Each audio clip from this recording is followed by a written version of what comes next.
So Ava and I just got to the airport. Ava, say hi. Hi.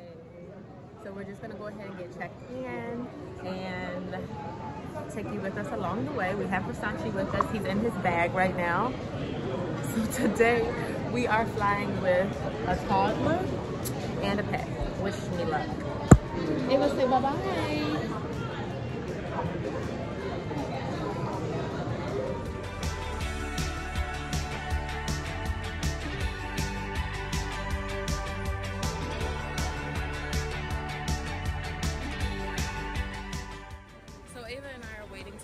Security.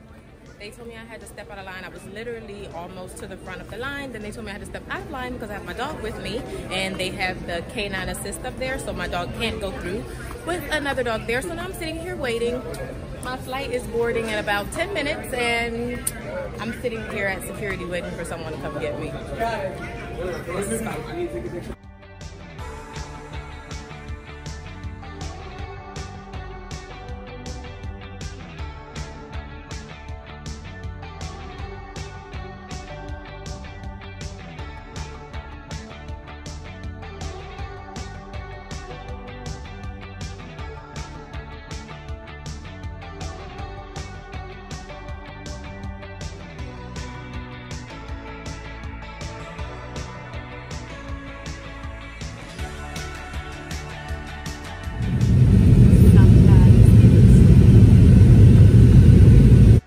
So I decided to do a voiceover for this part of the video because the airplane itself was making a lot of noise and you could barely hear what I was saying. I didn't want to speak too loud because I didn't want to disturb the other guests on the airplane. But anyway, basically what's happening here, I just wanted to explain to you guys what the process was. Whenever you travel with an infant or a dog, you have to, a lap infant or a dog, you have to go to the check-in gate. So we had to go to a ticketing agent before we could get in line for security. Once we were in line for security, we went like halfway through the line before they realized that I had a pet with me and they had us step out of the line. My flight was literally boarding in like 10 minutes and no one had come to grab me from the security yet. Once we went through security, they walked us straight through and did like a pat down search as we went through the metal detectors as well, and it gave us literally enough time to get through security and get to our gate. It's not the way I usually like to do things. I usually like to have a little more time, but this is a really good example of why you need to get to the airport early, because things like this do happen and you never know. If this was another situation and I ran out of time, I may have missed my flight.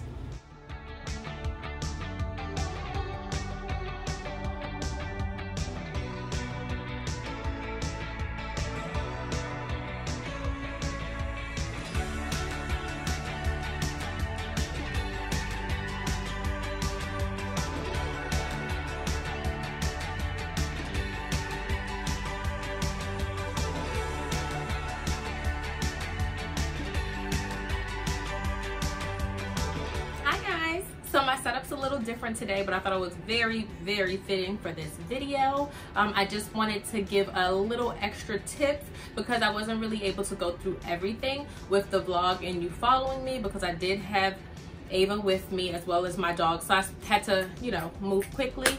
But so let's just start from the beginning.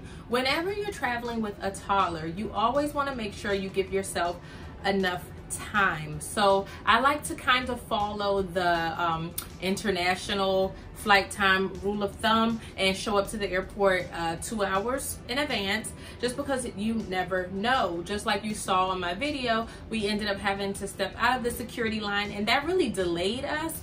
Honestly, we were halfway through the line. They had the canine assist out and you had to walk through 3 people at a time in a straight line walking through while the dog sniffed you. But once they saw that I had a pet with me, they made me step out of line. The line was already really long, so having to step out of line, it really delayed us. So show up to the airport early. That's rule number 1. Make sure you pack enough snacks And if you're still breastfeeding, that's fine. Or if you do formula, bring a bottle of milk. They do allow it, but they will make you, they'll test it. When you go through security, they test it. They put it under some machine and put like little, it's like a piece of paper or something, but they test it. And if you're still breastfeeding and you have breast milk, they do allow you to bring extra bags of breast milk, but they only allow enough for the plane ride. So if you have a longer flight, you should be fine to bring a couple bags. If it's a short flight, probably just one bag. It depends on what your child eats, but they're pretty understanding when it comes to that stuff. Other than that, the snacks are gonna be your best friend.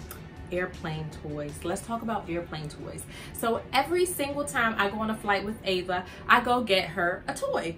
And it's basically like, you know, when you buy your child a toy and they get that brand new toy and they kind of forget that all the other toys existed and they just are focused on that toy and it completely has their attention.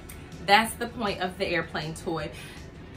Some children are okay flying on planes. Some children, you know, you're sitting for so long, so you get anxious. They want to get up, they want to walk around, they want to move around. So the toy definitely helps mom or dad to be able to just relax a little bit while they're distracted. So buy an airplane toy. It doesn't need to be anything expensive. It doesn't need to be fancy. I usually get her something small. Like once I got her like a little Minnie Mouse doll. It was so tiny. Actually, it's the one that's on her bed. There's two on her bed. The smaller one, once I bought her for the airplane toy. She played with that the entire time until she fell asleep. So it was perfect. If you're flying with a pet or if you're flying with a toddler, you have to go through to the desk. You can't just go through and print out your boarding pass. They won't allow it. So you go there, then you stand in line for security. After you get through security, I usually like to sit maybe a gate over from what my gate is. Usually it's one that's pretty empty. I try to find an empty gate, basically. I try to find an empty gate and I let Ava kind of run around a little bit and get some of that energy out before you get on the plane. Once we get on the plane, while everyone's boarding and things like that, that's when I pull out her snacks. Her eating the snacks makes her want to drink. So, drinking.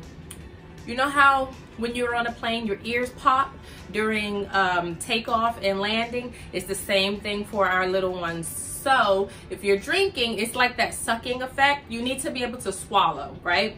So I like to get her a sippy cup that has a straw or like a little like tumbler, kitty tumbler cup. But anything with a straw helps.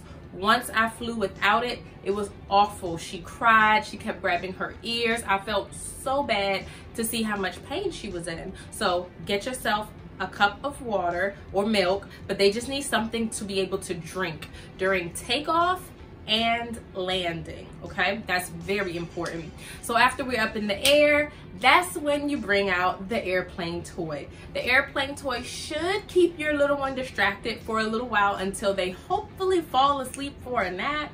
That's what I usually do with Ava.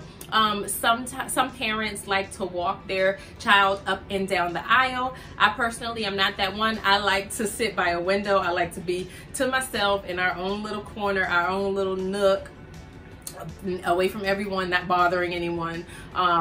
So that's what we do. And usually, because of the flight times that I choose, it's usually right on cue with her taking a nap. So that tends to work for me. And honestly, by the time she's waking up from her nap, it's time to land. And then I give her something to drink again, and that's it. It's not as bad as people make it seem. You don't have to bring a ton of things. It doesn't have to be this huge to do. Depending on where you're going, I